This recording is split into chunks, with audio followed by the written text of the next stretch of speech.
ভারত বনাম পাকিস্তান দক্ষিণ এশিয়ার এই দুই প্রতিদ্বন্দ্বী রাষ্ট্রের মধ্যে উত্তেজনা দীর্ঘদিনের স্থায়ী চিত্র। কিন্তু প্রশ্ন হলো, এই দ্বন্দ্বে বিশ্বমঞ্চের দুই প্রধান শক্তি আমেরিকা এবং রাশিয়া আসলে কার পক্ষে?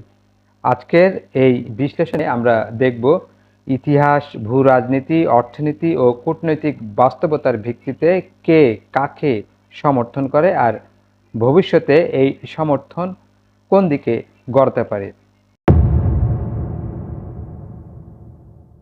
শুরু করি ইতিহাস দিয়ে।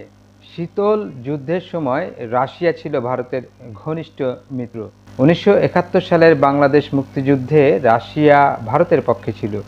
অন্যদিকে পাকিস্তান ছিল আমেরিকার ঘনিষ্ঠ, বিশেষ করে সোভিয়েত বিরোধী অবস্থানের কারণে। তবে সময় বদলেছে। আজকের রাশিয়া চীনের সঙ্গে ঘনিষ্ঠ, চীন আবার পাকিস্তানের ঘনিষ্ঠ বন্ধু। আবার আমেরিকা এখন ভারতের সাথে কৌশলগত অংশীদারিত্বে জড়িত।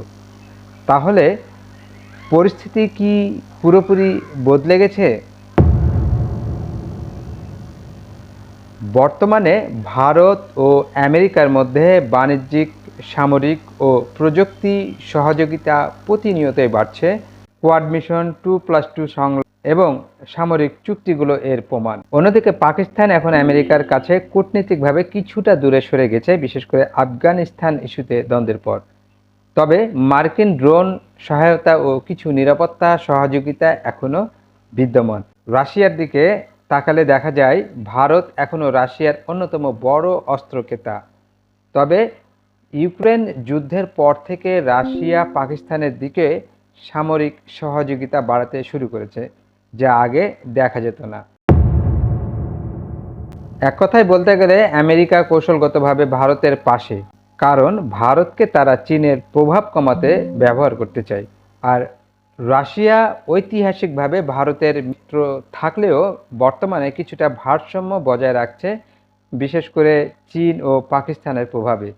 তবে যদি ভারত পাকিস্তানের মধ্যে সরাসরি যুদ্ধ বেঁধে যায়, তাহলে রাশিয়া সরাসরি কোনো পক্ষ নেবে না, আর আমেরিকাও প্রকাশ্যে কোনো এক পক্ষকে সামরিকভাবে সহায়তা দেবে এমনটা সম্ভাবনা খুব কম।